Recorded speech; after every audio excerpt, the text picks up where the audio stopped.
é sobre a Covid-19, riscos, oportunidades e paradoxos para a gestão do conhecimento.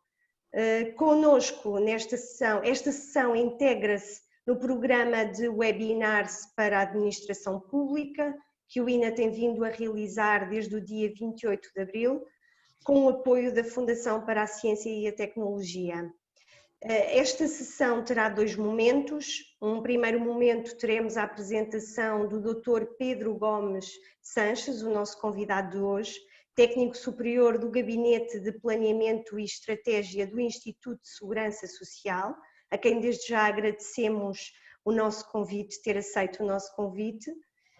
Após a realização do Dr. Pedro Sanches, haverá um momento de respostas às questões que, entretanto, os participantes podem ir colocando na ferramenta que têm disponível no vosso ecrã, que se designa por QIA, de Questions and Answers.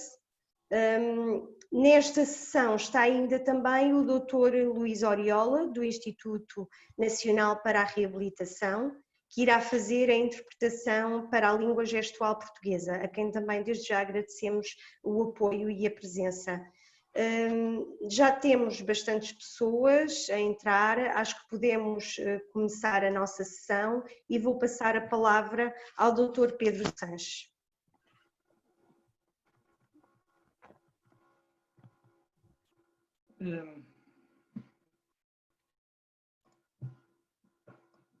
Então, muito boa tarde. Antes de mais aqui alguns agradecimentos, agradecer ao INA pelo convite, pela confiança e pelo privilégio que me dão de estar aqui convosco numa iniciativa destas e agradecer aos participantes que estão a entrar na sala neste momento. Chegou-me ontem a informação de que teriam feito a inscrição para participar neste webinar 1.600 pessoas. E sobre esta demonstração de interesse, eu acho que há aqui algumas coisas que importa dizer. A primeira é que há nestas matérias, junto dos trabalhadores da administração pública, um grande interesse. E, enfim, o interesse e a curiosidade é sempre nesta matéria um sinal de esperança. Depois, que o INA e o Ministério da Modernização do Estado e da Administração Pública fizeram bem em apostar neste modelo, porque isto é sinal de que há quem patrocine e quem dê corpo a iniciativas de trabalho colaborativo. Depois, dizer ainda que houve quem fosse capaz de, nesta situação em que vivemos, ter transformado os constrangimentos e o confinamento em oportunidades e em abertura. E isto é sempre uma marca essencial de quem tem a capacidade de inovar. E, finalmente, dizer que, às vezes, as parcerias resultam e não ficam só no papel, e este é um exemplo feliz disso. Esta parceria com a FCT, com a FCCN e com o INR provam bem que uma mobilização em função de um propósito específico vale sempre a pena e resulta bem. Bom, eu podia acabar este webinar aqui, porque isto é quase uma síntese daquilo que eu vos vou dizer assim. Considerem estes 4 pontos que vos referi sobre este evento um sumário executivo do que vos vou dizer a seguir. Deixem-me, no entanto, dizer do que é que eu não vou falar, porque quando se fala de gestão de conhecimento é fácil cair nesta tentação. Eu não vos vou falar de sistemas de informação, eu não vos vou falar de gestão documental, nem de procedimentação e normalização da atividade, e também não vou falar sobre a obsessão do controle ou de como lhe dar aso nas organizações. Não porque cada uma destas coisas, a última seguramente não formulada nestes termos, não que nenhuma destas coisas, como dizia, não seja importante e porventura muito útil para a gestão do conhecimento, mas porque nenhuma delas é em si só gestão do conhecimento. Assim, vou procurar tecer aqui algumas considerações sobre o que é que eu entendo e, enfim, tentar vincar aqui alguma mensagem que vos quero passar sobre o que é que entendo por gestão do conhecimento e ter aqui um olhar particular para a administração pública e depois explorar aqui de uma forma se calhar um bocadinho contraintuitiva e se calhar não estavam muito à espera, explorar o impacto que a gestão do conhecimento, tal qual ela é feita nas organizações de ponta, designadamente na indústria farmacêutica, nos laboratórios de investigação, nas universidades. Qual o papel, qual o impacto que esta gestão de conhecimento está a ter no combate ao Covid-19. E depois, enfim, como Jesus anunciou, vamos ter a oportunidade de conversar um bocadinho, vocês colocam algumas questões e eu vou tentar responder.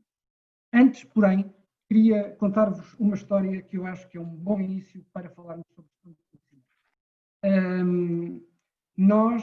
Queria contar-vos Doutor Pedro, peço desculpa interrompê-lo, mas veja se tem o seu som suficientemente alto, porque temos aqui algumas pessoas a queixarem-se de não perceberem bem as palavras e de estar um bocadinho baixo. Pode também ver pela questão dos movimentos, está bem? Ok. Eu vou estar atenta, continuo. Veja nas configurações de microfone, assim ouvem-me melhor? Ou não? Pois, eu estou a ouvi-lo bem, só às vezes há determinadas alturas que aparece um corte. Agora estamos com interferência. Assim, talvez? Assim, tudo bem, sim. Vou tentar ser um bocadinho mais disciplinado nos movimentos e nos gestos. É isso, ok, certo. Obrigada. Estava a contar-vos uma história. Queria contar-vos a história do elefante e dos homens cegos. É uma história indiana e é uma história cuja primeira versão remonta a 1000 anos antes de Cristo.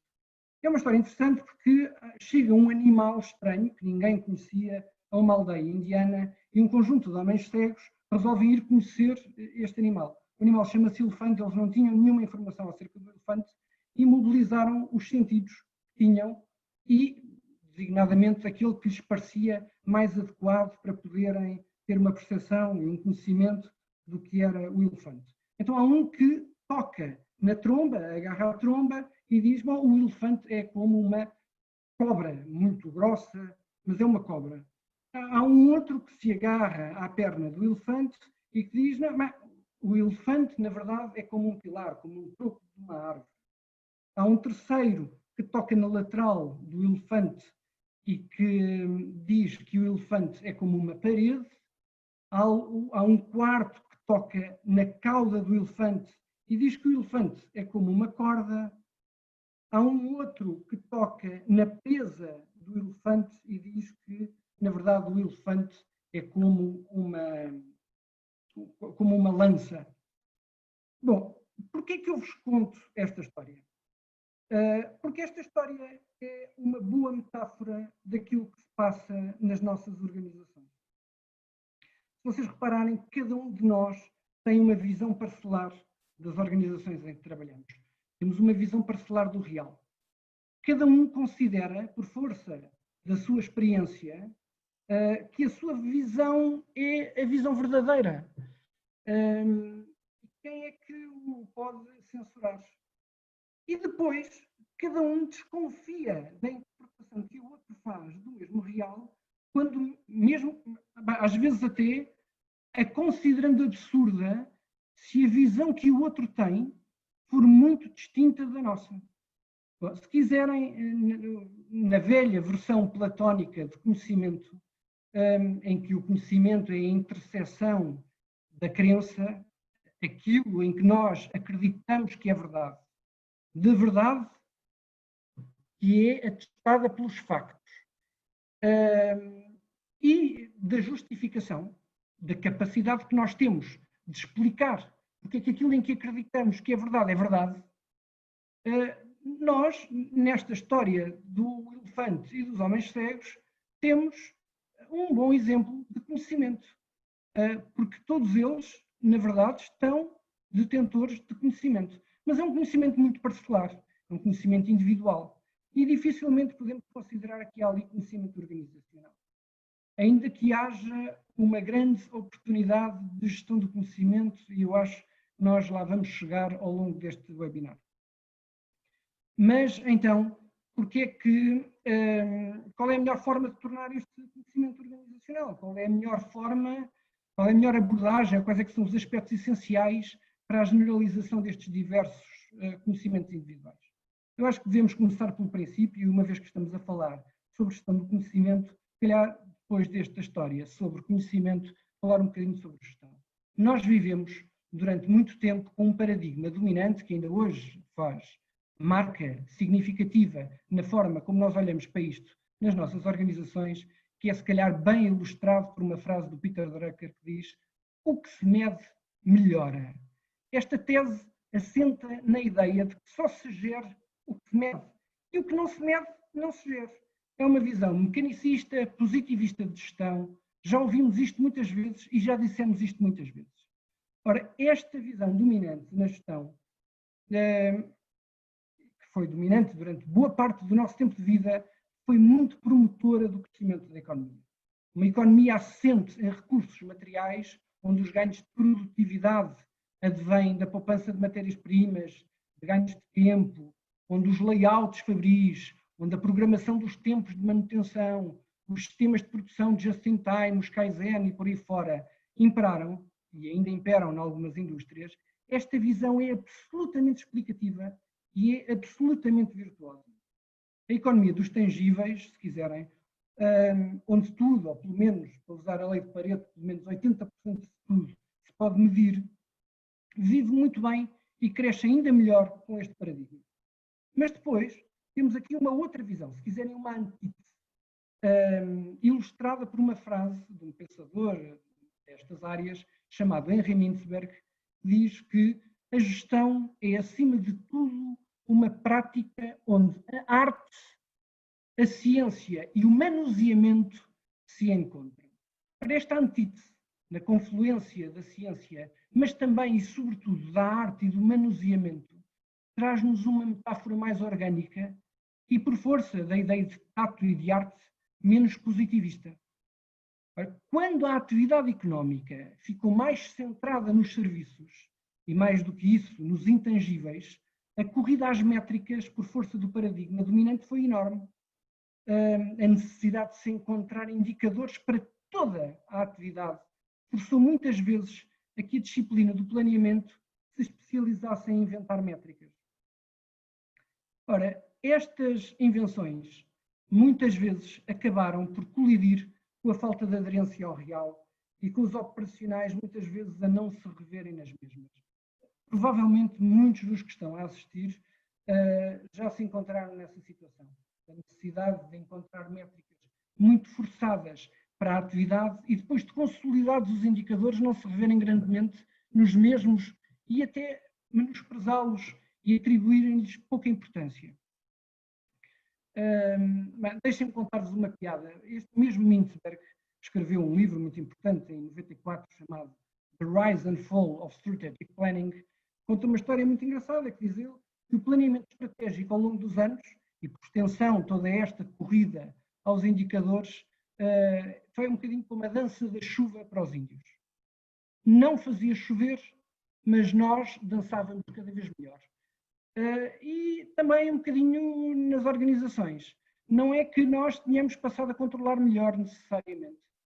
Não é que isto tenha dado muitas vezes um grande impulso à gestão, mas indubitavelmente sofisticámos muito a técnica. Enfim, para quem está aqui a assistir, trabalhou na área da formação, quem é que ainda se lembra das intermináveis discussões em torno do ROI, do Return on Investment, e como é que, da formação, e como é que nós o íamos aferir, como é que íamos conseguir isolar o efeito da formação.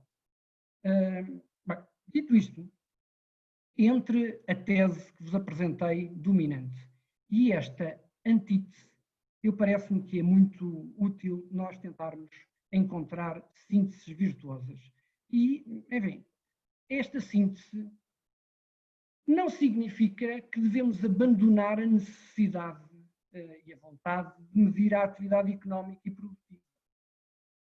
Bom, mas também não deve, pelo contrário, dizer que devemos continuar a investir recursos em mensurações de eficácia e utilidade muito discutível.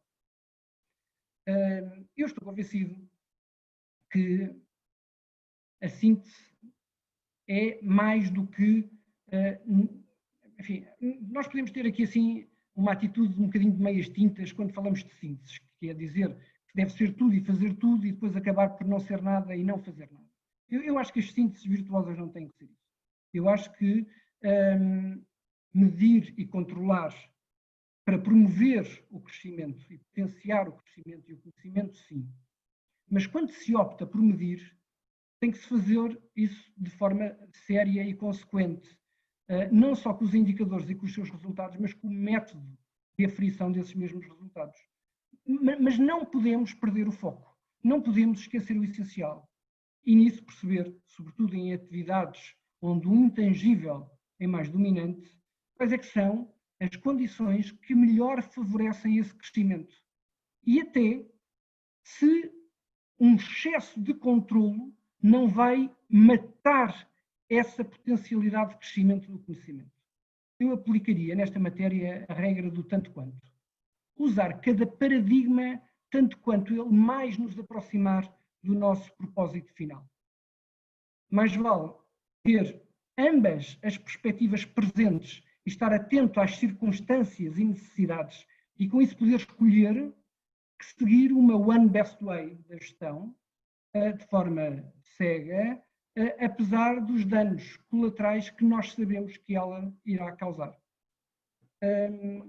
Agora, um bocadinho sobre a gestão do conhecimento.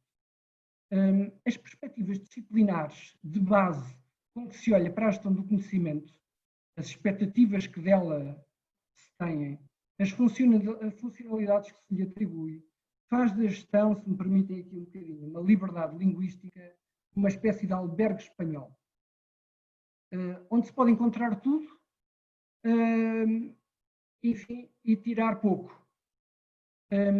Um levantamento recente elencou 60 definições diferentes para a gestão do conhecimento. E isso não facilita nada, nem o entendimento, nem a sua implementação. Eu não vos vou listar as áreas disciplinares que têm tratado a gestão do conhecimento, mas são enormes, desde a ciência organizacional, à educação e formação, à bibliotecária, enfim, há uma série de áreas de saber que se têm dedicado muito afincadamente à questão da gestão do conhecimento. E muitos de vós, ouvindo isto, dirão que, apesar de tudo, esta multidisciplinaridade não só não é incompatível, como é desejável. E eu direi que tem razão. Mas é importante saber do que é que se está a falar e o que é que se pretende implementar e, sobretudo, alinhar organizacionalmente expectativas.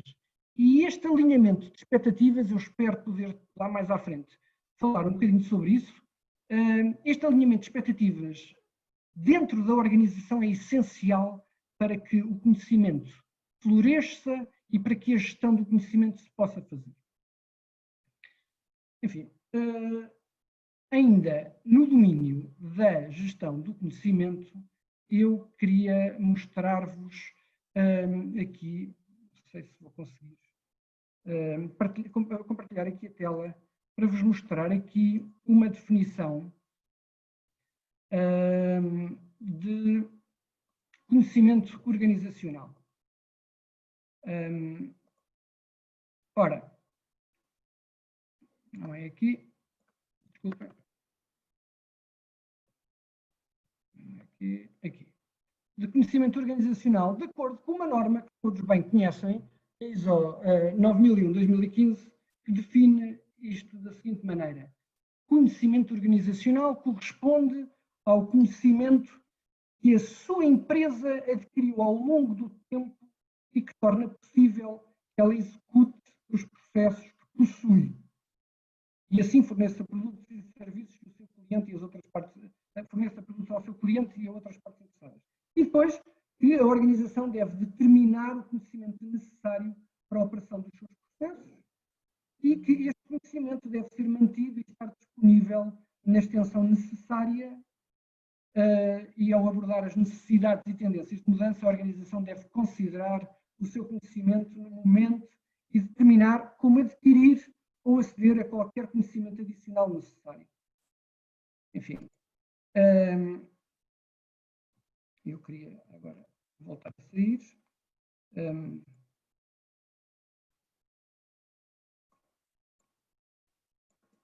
O que é que esta definição nos diz? esta definição centra-se muito no que é que a organização faz. E fica também muito centrada no estritamente necessário. E mais, tem aqui uma lógica muito alicerçada na explicitação do conhecimento. Esta ideia de que o conhecimento é passível de registro, de explicitação. Deixem-me dar-vos aqui uma opinião sobre este. A gestão do conhecimento tem que estar enraizada na cultura da organização.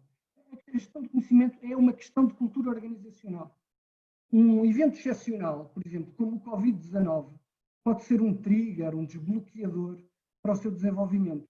Mas eu sublinharia aqui, e classificaria esta crise pandémica dessa forma, a ideia de necessidade. Um evento que exige uma resposta da organização.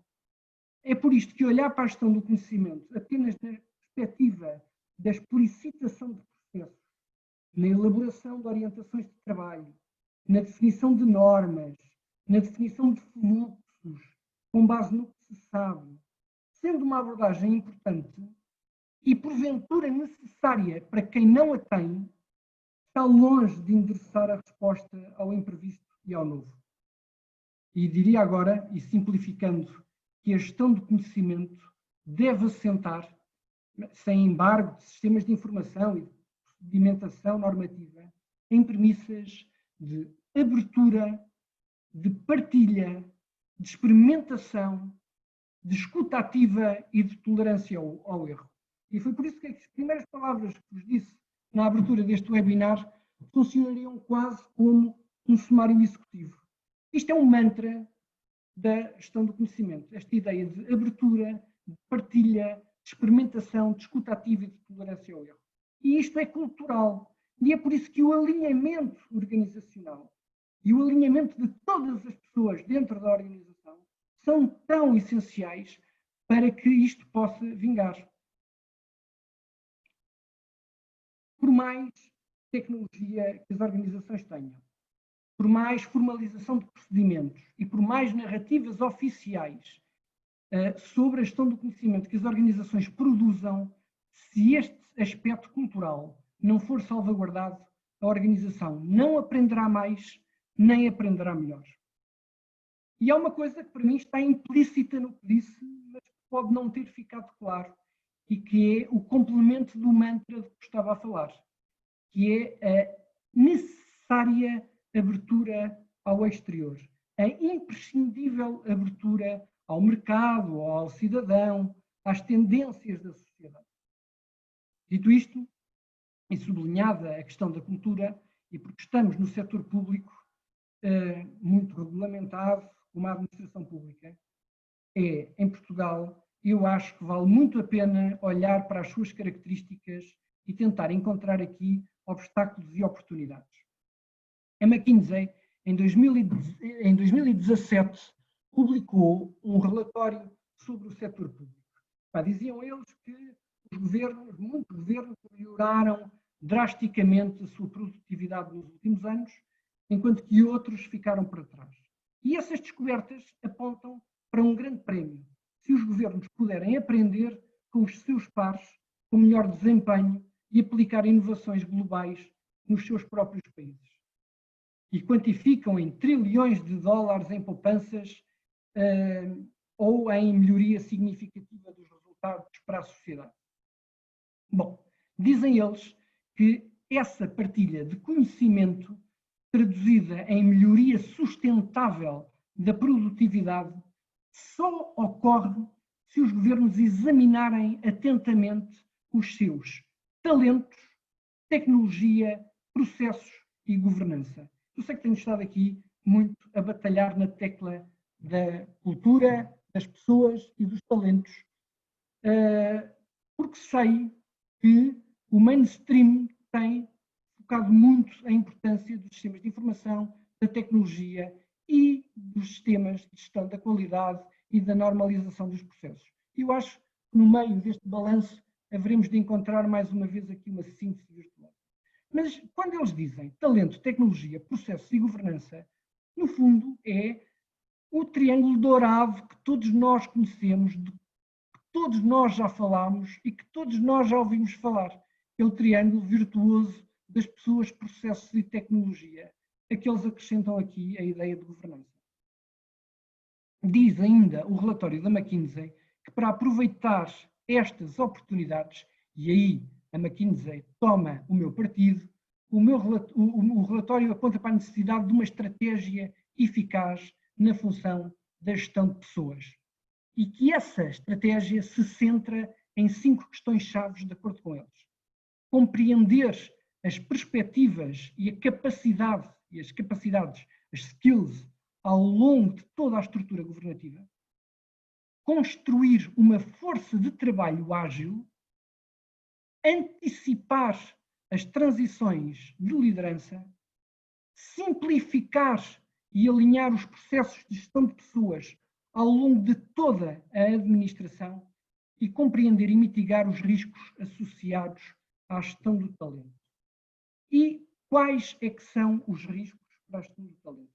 Eu agora vou tentar compartilhar aqui outra vez a tela para vos mostrar um gráfico que é muito esclarecedor e que se centra nos millennials e nas preferências que eles têm em matéria de mercado de trabalho. O que é importante para os millennials? Um trabalho com significado, que faça sentido. Se quiserem, um trabalho que esteja perfeitamente alinhado com a estratégia organizacional e que eles percebam qual é o seu propósito. A flexibilidade e a autonomia no desempenho das funções. A conexão, a existência de mentoring, o apoio individualizado, a possibilidade de um avanço, de uma progressão na carreira mais rápida, a possibilidade de variedade nas funções, das funções serem desafiadoras, de haver mobilidade, de haver reconhecimento e apreciação pelo trabalho e por aí fora vai. O que é um obstáculo para os millennials no mercado de trabalho? É quando temos excesso de hierarquia, é quando temos excesso de burocracia, é quando as promoções surgem mais lentas do que o desejável, é quando não têm a oportunidade de dizer nada sobre aquilo que estão a fazer, é quando não lhes é dado feedback sobre aquilo que fizeram, é quando não têm a perspectiva de desenvolvimento. Enfim, eu acho que todas as organizações, sem exceção, deviam parar aqui um bocadinho para pensar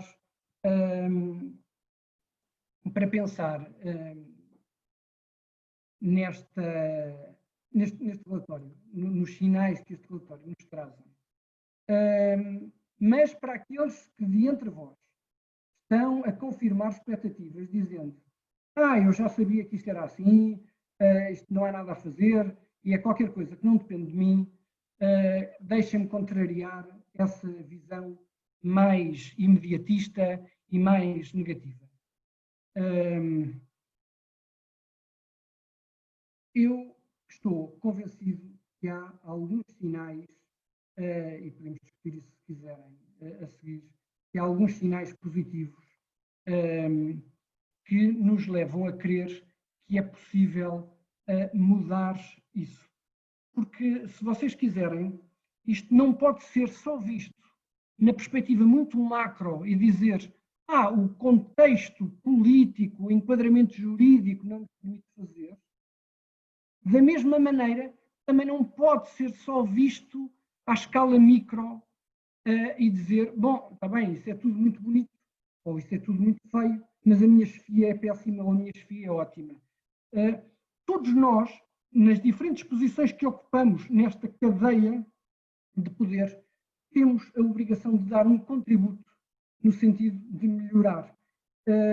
Mas é bom saber para que caminho é que queremos seguir. Deixem-me agora apresentar-vos alguns paradoxos e eu, mais uma vez, também deixaria para a discussão seguinte, que surgem com o Covid-19. Se o conhecimento é algo, como temos estado aqui a ver, estimulado pela troca e pela partilha e pelo contacto, como é que o confinamento, o distanciamento social, não só são compatíveis, como até podem estimular esse conhecimento. Se as ferramentas de trabalho, paradoxo 2, se as ferramentas de trabalho colaborativo, isto, por exemplo, que estamos a utilizar, o Zoom e os Teams desta vida, já existiam antes, porque é que não os estávamos a utilizar plenamente? Aqui um bocadinho lateralmente ao tema da gestão do conhecimento, mas muito pertinente face ao tempo que vivemos, se se gasta mais tempo se se gasta menos tempo nas deslocações para e do trabalho, porque é que há relatos de que o tempo falta? O paradoxo 4, se há 3 meses e meio, antes de qualquer vislumbre desta crise pandémica, a maior parte dos que hoje estão em teletrabalho tivessem pedido nas vossas organizações para estar em teletrabalho, ele teria sido autorizado?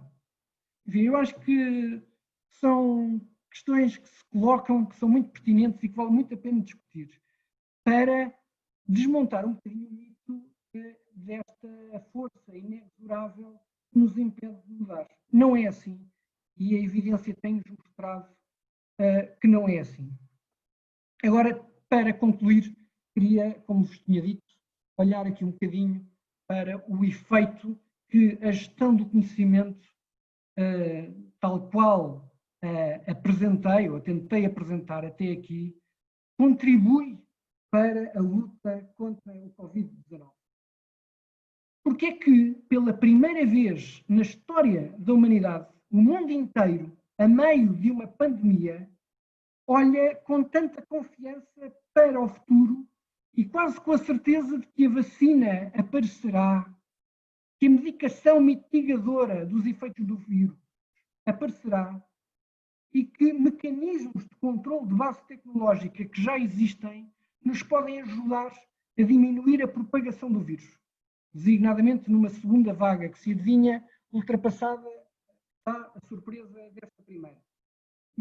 Vocês, se lerem desde a Guerra do Peloponeso há 2500 anos, até Montesquieu há menos, passando pela crónica do Fernão Lopes sobre a crise de 1383-85, todos os relatos que há de crises pandémicas não apresentam nenhum sinal de esperança. Esta é a primeira vez que nós olhamos para isto com a certeza de que isto vai passar e de que no final vamos todos ficar bem. Porquê? Eu visitei aqui, olhei com mais atenção para o que é que estava a acontecer na indústria farmacêutica. Deixem-me dizer-vos que o processo normal para a produção de uma vacina dura normalmente entre 10 a 15 anos. Entre primeiras experimentações, primeiros testes, aprovações e lançamento no mercado, pode passar entre 10 a 15 anos. Deixem-me falar-vos agora um bocadinho da cronologia do vírus. O primeiro caso em Wuhan que aconteceu e que foi divulgado, sabemos agora que tinha acontecido antes, mas o primeiro caso divulgado ocorre a 31 de dezembro do ano passado. No final de janeiro é divulgado pelos chineses o genoma do SARS-CoV-2. E uma semana depois já havia desenvolvimento científico na Alemanha. Dar aqui assim alguns números muito rapidamente. Vacinas. A 18 de fevereiro, portanto, nós conhecemos o genoma no final de janeiro, a 18 de fevereiro já tínhamos 21 candidaturas a uma vacina e a 11 de abril tínhamos 70. Relativamente aos tratamentos para mitigar os efeitos, em janeiro tínhamos testes em 2, em final de abril tínhamos testes em 183. Isto num tempo em que, para dar resposta a uma pandemia destas, as famílias se fecharam em casa e os países se fecharam nas suas fronteiras, a comunidade científica abriu-se largamente à cooperação. A multiplicidade de consórcios para descobrir a vacina é absolutamente impressionante. Desde logo, dois dos maiores gigantes da indústria farmacêutica, a GlaxoSmithKline e a Sanofi, uniram-se para trabalhar em conjunto na descoberta de uma vacina. O consórcio da Fundação Bill Gates junta todos os gigantes na partilha do conhecimento, junta quase todos os gigantes na partilha de conhecimento e em bibliotecas de compostos, que é um elemento essencial para o desenvolvimento da vacina. E a Johnson & Johnson prevê conseguir iniciar os ensaios clínicos da fase 1 desta vacina em setembro deste ano e estima que os primeiros lotes estejam disponíveis para uso em contexto de emergência a partir do início de 2021, numa parceria também com a BARDA, a Biomedical Advanced Research and Development Authority, uma instituição norte-americana. E eu fui ouvir o responsável pela gestão do conhecimento da Johnson & Johnson, que é aparentemente a mais bem posicionada para colocar uma vacina no mercado, quer pela informação que divulgou, quer também pela capitalização bolsista das últimas semanas. Se vocês olharem para a capitalização bolsista da Johnson & Johnson, percebem que alguma coisa de bom para eles está a acontecer, e acontecendo alguma coisa de bom para eles, acontece alguma coisa de bom para o mundo no cenário em que vivemos. E os aspectos que ele destaca para a sua gestão do conhecimento são os seguintes. A convicção de que, do valor do muito que vem de fora. A ideia de que há, para lá das fronteiras da organização, muito saber que tem que ser valorizado. A importância do empreendedorismo e da iniciativa. E o cuidado em promovê-lo. Quer o empreendedorismo e a iniciativa surjam dentro da fronteira da empresa, quer eles surjam fora e criar condições para os apoiar, trazendo-os para dentro quando este empreendedorismo e esta iniciativa surge fora. Depois a ideia de aproveitar todas as vantagens do trabalho que já foi feito.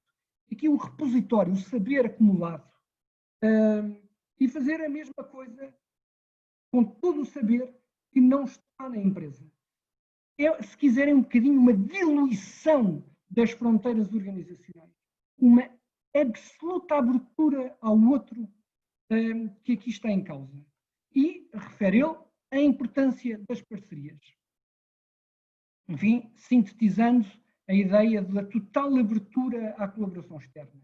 A empresa não como uma entidade fechada, mas como um hub de empreendedores, beneficiando toda a estrutura instalada. Eu acho que isto são lições muito importantes que este tempo que vivemos nos devem fazer pensar. E agora, para terminar, e passar a palavra a Jesus, e responder aqui algumas questões que vocês tinham colocado, voltar à história do elefante e dos homens cegos, para, em síntese, referir os aspectos essenciais para o desenvolvimento do conhecimento. Lembram-se da história? Só se conhece aquilo com que se toma contacto.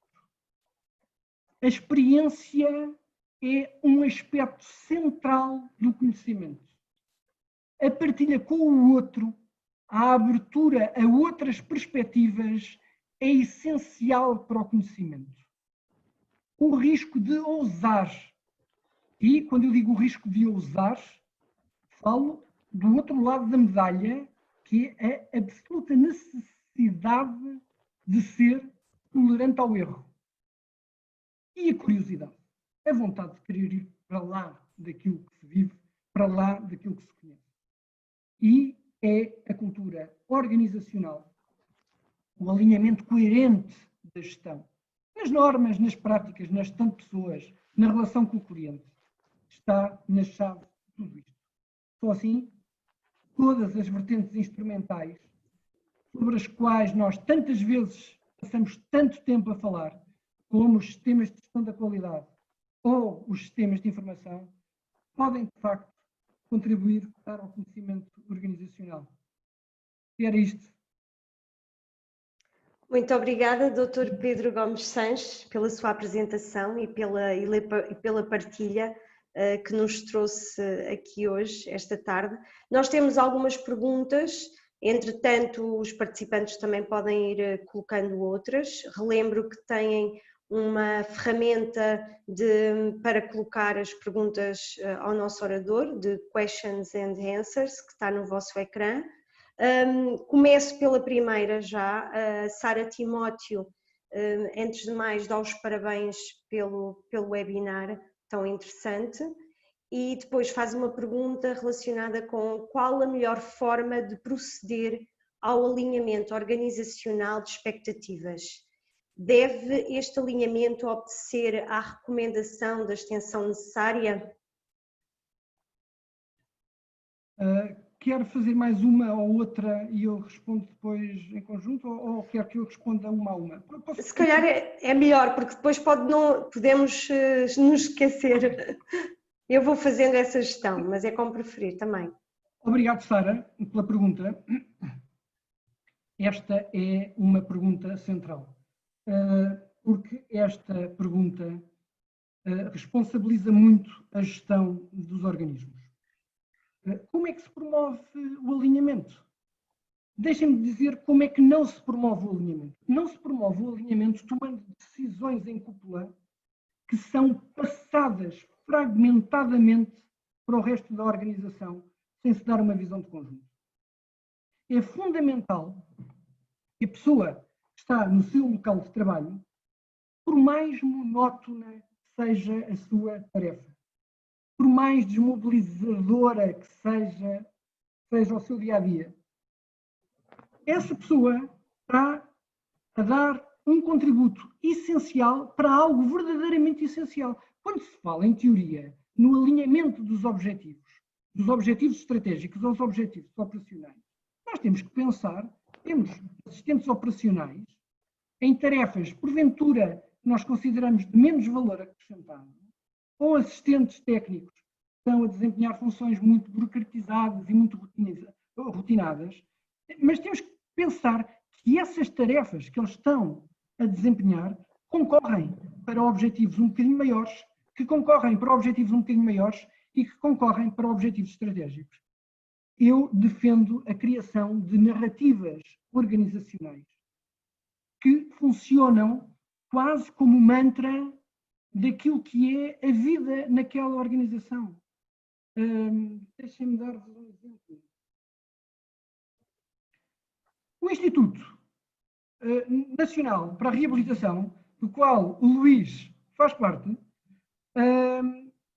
não é um espaço para dar respostas pontuais e burocráticas a pessoas com necessidades especiais. É um instituto que deve promover a plena integração das pessoas com essas limitações. Ou seja, no fundo, tem que se contar uma história que faça sentido a todos e que envolva todos. Enfim, não sei se fui absolutamente ao encontro da sua expectativa, mas tenho que focar isto muito no papel que a gestão de topo tem na gestão das organizações. Muito bem. Vamos para a próxima pergunta, que é da Maria João. Qual a perspectiva de entrada de millennials na administração pública? Eu não sei se sou a pessoa mais indicada para lhe dar essa resposta. Bom, desde logo, nesta casa em que o INA tem competências em matéria de recrutamento centralizado desde há muito tempo. Não faço ideia. O que eu sei é que a administração pública em Portugal vive num debate que não é sério e um debate que não é verdadeiro, que é um debate, porque é manicaísta, que é um debate em que à esquerda se diz sempre que é preciso contratar mais gente e à direita que se diz que é sempre preciso pensar mais gente.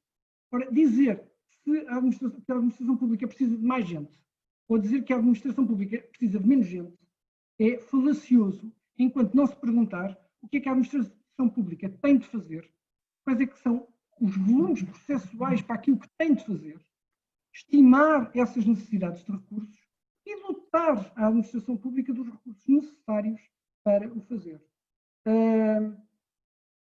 Respondida a esta pergunta, qual é que é o foco, qual é que é a necessidade de resposta aos cidadãos e à sociedade, então sim, eu vou identificar quais é que são os recursos que necessito e perceber se tenho mais ou menos. É indubitável que há sítios que têm muito pouca gente para as competências que têm, mas também estou desconfiado que há outros que têm gente a mais. Portanto, no fundo, é perceber que resposta é que se quer dar e quais é que são os recursos necessários. Fazer aquilo que vulgarmente se chama dos weighted case loads, não é? Fazer uma avaliação de slot de trabalho e verificar que recursos financeiros e humanos é que são necessários para dar essa resposta. Se essa pergunta for feita convenientemente e a resposta for bem dada, então a perspectiva de entrada será tanto maior quanto maior a necessidade dessas respostas em concreto. Outra questão, a Madalena pergunta: quando a organização não comunica a visão, os valores e objetivos a longo, médio e longo prazo e os trabalhadores só sabem o que fazem, mas não sabem para que contribui o seu trabalho? Isto não é uma pergunta. Isto por acaso tem uma pergunta, um ponto de interrogação, digamos assim, mas é mais uma afirmação e tem a ver com a necessidade de um comentário seu em relação a isto. Eu não sou daqueles que entendo que o trabalhador se deve confinar ao seu lugar e fazer o que o mandam. Enfim, o cenário que descreve é um cenário que é comum em muitas organizações e é uma pena, é uma fatalidade. Tem muito a ver com, às vezes, a falta de preparação das pessoas que desempenham cargos de direção. Acho eu. Pode ser intencional, mas se é intencional, devem ser escrutinados por isso, porque, de facto, em algum momento, não nos termos em que a Madalena coloca a questão, em que nada da visão nem da missão é passada, isso é estranho. Mas às vezes há decisões que não se querem partilhar na organização e eu percebo que em alguns casos isso tenha de ser assim. Mas normalmente não tem de ser assim, normalmente não deve ser assim. Ouça, é duas hipóteses. E eu começaria pela primeira e a mais séria, que é tentar, junto da chefia direta e da chefia a seguir, e tentar, de uma forma cortês, de uma forma positiva e empenhada, fazer chegar essas preocupações ao topo, para tentar, na sua medida, ajudar a que as coisas mudem. Não diga que isto não é possível, porque o bater de asas de uma borboleta nos trópicos pode causar uma pneumonia nos Estados Unidos e a crise pandémica é uma boa prova disso. Alguém que espirra em Wuhan contamina o mundo inteiro. Portanto, às vezes, pequenos efeitos têm grandes resultados. Eu recomendaria dar esse passo. Bom, o segundo é dizer hasta la vista e seguir em frente à procura de um sítio onde o seu contributo possa ser mais valorizado e a gestão possa ser mais alinhada. O António Joaquim de Albuquerque pergunta sobre a gestão do conhecimento, o que lhe parece o conceito sala de aula invertida? Não sei o que é. Podia tentar especular, não sei o que é, não conheço o conceito. Certo. Se tiver a oportunidade, entretanto, pela mesma via de dar uma noção, eu posso tentar responder, mas lamento. Certo. Então avançamos com o José Lambelho, que pergunta: o ato da escrita é fundamental para a estruturação e organização do conhecimento. Muitas vezes essa competência não é desenvolvida internamente. Como fazer para que cada um expresse sua sabedoria por meio da escrita? As organizações não têm de se disponibilizar para romper essa barreira da escrita e incentivar o registro do conhecimento acumulado pelos colaboradores? Zé, um grande abraço. Zé, eu conheço o Zé há muito tempo, trabalhámos na mesma organização aqui há uns anos. Obrigado pela pergunta, é uma pergunta muito interessante. A escrita ajuda imenso.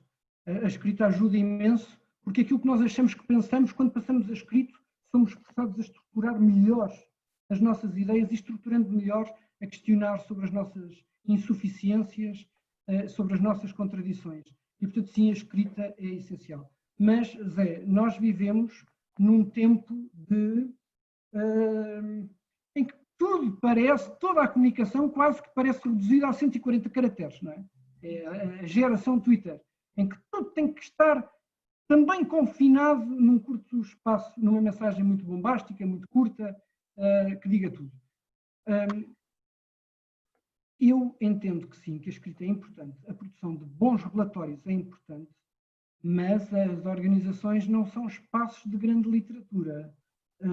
E, portanto, ser capaz de, entre uma produção pessoal de escrita que ajuda a pensar, mas a capacidade de comunicar adequadamente para que todos os outros percebam, e essa comunicação e essa informação possa ser útil, há aqui um grande caminho de síntese. Não é? Portanto, enfim, não se pode esperar que sobre as múltiplas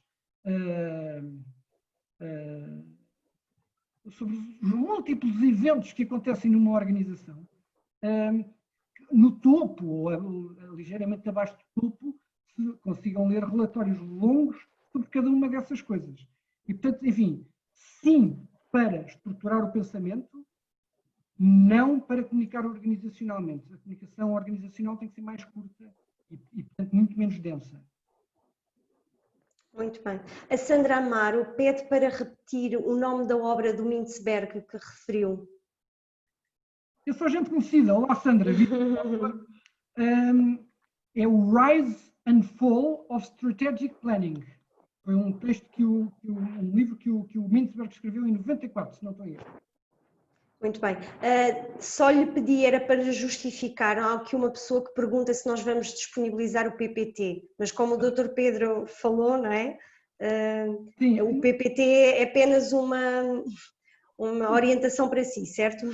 O PPT era só aqui um conjunto de imagens que me pudessem ajudar a explicar melhor aquilo que eu estou a dizer.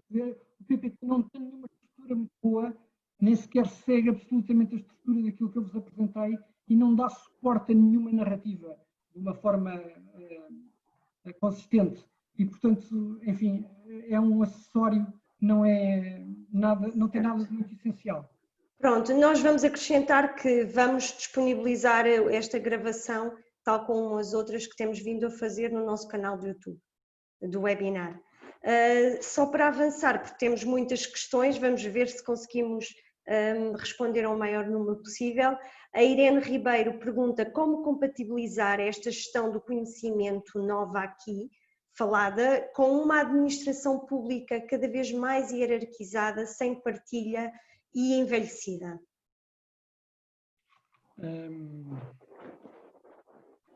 Bom, eu não sei se... Eu sei que a administração pública é muito hierarquizada e burocratizada. Eu não sei se é cada vez mais hierarquizada e burocratizada. Há alguns sinais que apontam em sentido contrário. E depois também falar de uma administração pública é também um grande equívoco. Porque, na verdade, deste ponto de vista, existem muitas administrações públicas. Eu diria até que dentro da mesma organização existem muitas formas de gerir. Eu tenho sido muito crítico, quem me conhece sabe, sobre os processos excessivamente burocráticos que a administração pública, em alguns casos, vai promovendo, mas não queria ir muito por aí. E queria dar exemplos positivos.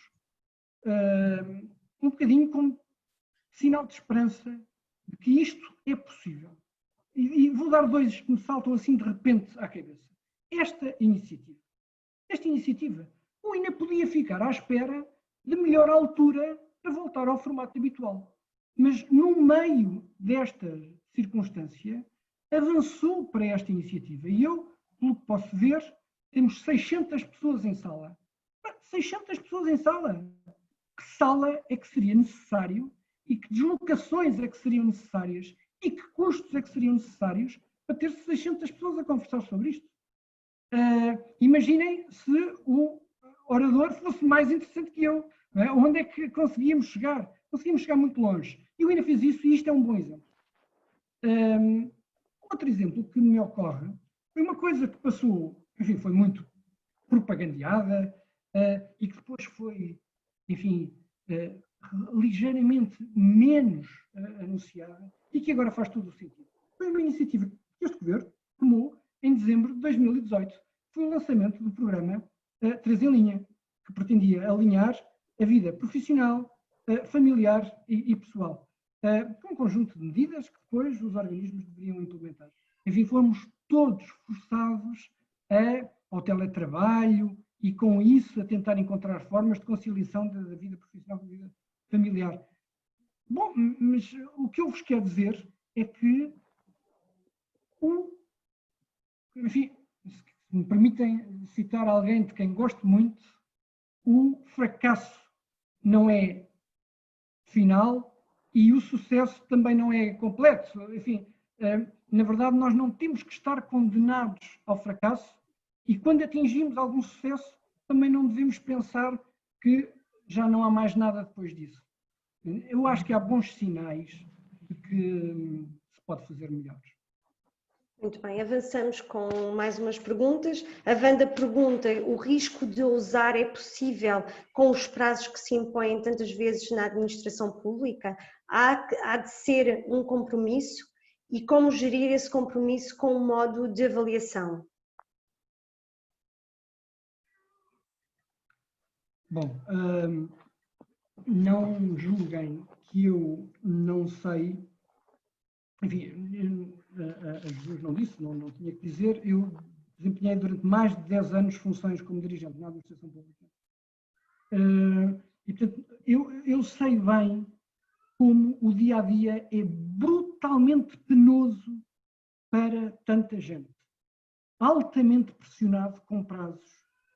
E eu queria dar uma palavra a essas pessoas. E se algumas delas nos estão a ouvir, fazer-lhes um agradecimento. Porque essas pessoas que mantêm o batente sem tempo de respiração são as pessoas que mantêm a resposta.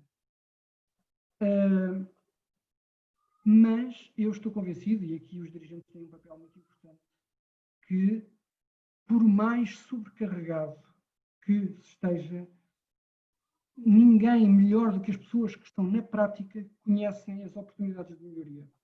As oportunidades de melhoria existem e as coisas podem-se melhorar. Enfim, eu salientaria muito o papel dos dirigentes intermédios nesta matéria. A capacidade de ouvir e de conseguirem reorganizar o trabalho. Se eu gastar uma semana, 2 semanas a reorganizar um processo, a perda de produtividade que eu tiver aí, posso recuperá-la depois, se o processo ficar otimizado nas semanas seguintes. Eu sei que é um balanço muito difícil, mas não devemos, sob pena de, com mais carga, a pessoa afunda.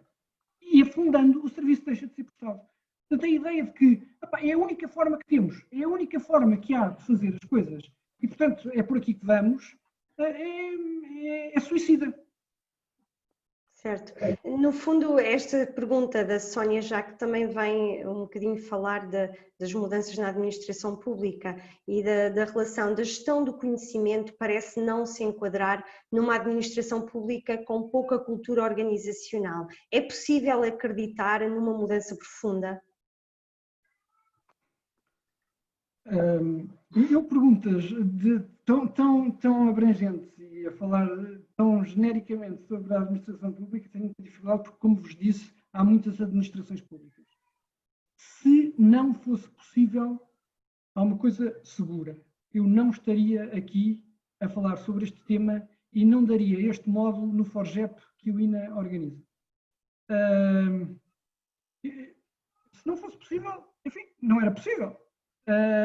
E portanto eu não estaria aqui. Eu acho que é possível. Eu acho que é possível. E o facto de vocês estarem aqui, e continuamos com 600 pessoas na sala, o facto de vocês estarem aqui é uma boa prova disso.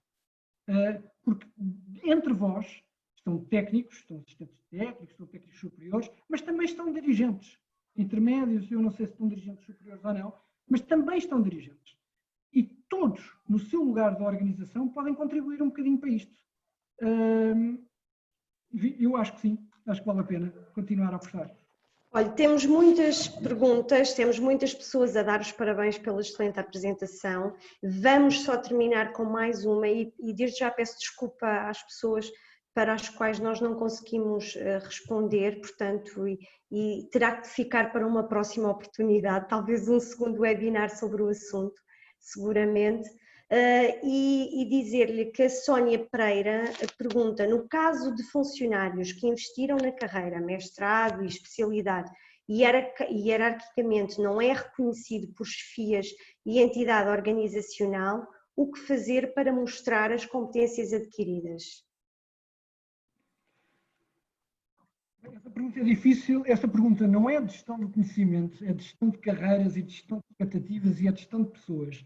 E é, por acaso, a primeira vez que eu fui dirigente na administração pública, herdei um processo difícil chamado reclassificações. É uma figura que desapareceu do ordenamento jurídico português em 2009, mas que existia antes e que tocava muito essa questão, que era: eu fazia aqui uma licenciatura, havia aqui um reconhecimento da licenciatura e da necessidade de técnico superior, eu mudava de carreira para técnico superior e, portanto, tinha aqui uma valorização. Depois, há aqui nuances disto, designadamente aquelas que nós podemos hoje perspectivar, que é até, às vezes as pessoas até já são técnicas superiores, mas querem outras oportunidades e outros trabalhos. E eu tive de gerir um processo difícil desse ponto de vista e especializei-me em dar más notícias. Mas não são más notícias as que eu tenho para dar em resposta a essa pergunta. O desenvolvimento de competências é feito com que propósito? Com o propósito de ascender na carreira ou com o propósito de aumentar o conhecimento e as competências do próprio? Se é feito para aumentar as competências e os conhecimentos do próprio, já há ganho. Se é feito para crescer na carreira e para crescer na carreira, então há que estar atento às oportunidades que surgem. E eu, nos sítios em que trabalhei com responsabilidades de dirigente, cuidei sempre de estar atento a essas circunstâncias. Não só a estimular pessoas a aumentarem as competências, mas também a dar-lhes oportunidades depois de mudarem de carreira. Nem toda a gente faz isso. Bom, mas quando não faz, a pessoa tem um mundo imenso à frente. E um mundo imenso de oportunidades. Agora, o que eu também sei, agora deixa-me dar aqui uma nota um bocadinho irónica, em contraponto, seguramente não era isso que tinha em mente, mas seguramente também é isso que às vezes acontece. Por mais respeito que eu tenha por alguém que estuda teologia, se eu vou fazer uma licenciatura em teologia e trabalho no Instituto da Vinha e do Vinho, se calhar não é muito útil. Portanto, escolher bem o que é que se vai estudar para ser útil à organização em que se trabalha. A organização não tem só por si a obrigação de dar novas oportunidades porque aumentem as suas competências. A organização deve ser sagaz e deve ser responsável, promovendo oportunidades a pessoas que fazem um esforço individual para melhorar as suas competências, mas se as competências forem úteis. Às vezes este balanço falha, enfim, há falhas dos dois lados, às vezes este balanço falha do lado do trabalhador. Muito bem. Damos mesmo por terminado, porque não vamos conseguir, mas tínhamos mesmo muitas questões e obrigado pela participação. Vou só mostrar, dar início a um inquérito, apenas pedir aos participantes para fazerem a sua apreciação relativamente a este webinar e vamos terminar, não antes... Sim, força. Enfim, eu trabalho no Instituto da Segurança Social, os meus contactos estão disponíveis na net, o INA tem os meus contactos e eu, se porventura houver alguma questão, enfim, que inquiete muito e que não tendo sido respondida aqui, quiserem ainda assim colocar-me, eu estou absolutamente disponível, o meu e-mail é conhecido. Sim, podem enviar para o e-mail cursos@ina.pt e as colegas certamente vão direcionar essas questões para o Dr. Pedro, a quem desde já agradeço imenso a disponibilidade e por ter estado connosco esta uma hora, que já passa de uma hora, a partilhar connosco os seus conhecimentos, o seu vasto conhecimento, neste webinar sobre a Covid-19, riscos, oportunidades e paradoxos para a gestão do conhecimento. Portanto, uma vez mais, em nome do INA, eu agradeço a sua presença. Um agradecimento também para o Dr. Luís Oriola pelo apoio na interpretação para a língua gestual portuguesa, que nos tem acompanhado ao longo de todos os webinars. Ao Walter Gouveia, que também tem sido um apoio assíduo nestes webinars na concretização do apoio técnico. Iremos enviar o certificado de participação a todos via e-mail e também mais uma vez reforçar que este e tal como os outros webinars que já estão disponíveis no nosso canal do YouTube, o canal do YouTube do INA. Dizer-vos ainda que o próximo webinar é já amanhã, dia 13 de maio, às 15 horas, e terá como tema Segurança e Saúde no Trabalho, um novo paradigma. Teremos connosco o professor Luís Conceição Freitas, diretor da pós-graduação em Segurança e Higiene no Trabalho na Universidade Lusófona. Podem fazer a inscrição ainda no site do INA, em ina.pt, e desde já agradeço a todos e a todas a presença e até uma próxima oportunidade e uma próxima sessão. Muito obrigada. Boa tarde. Obrigado. Obrigado. Boa tarde.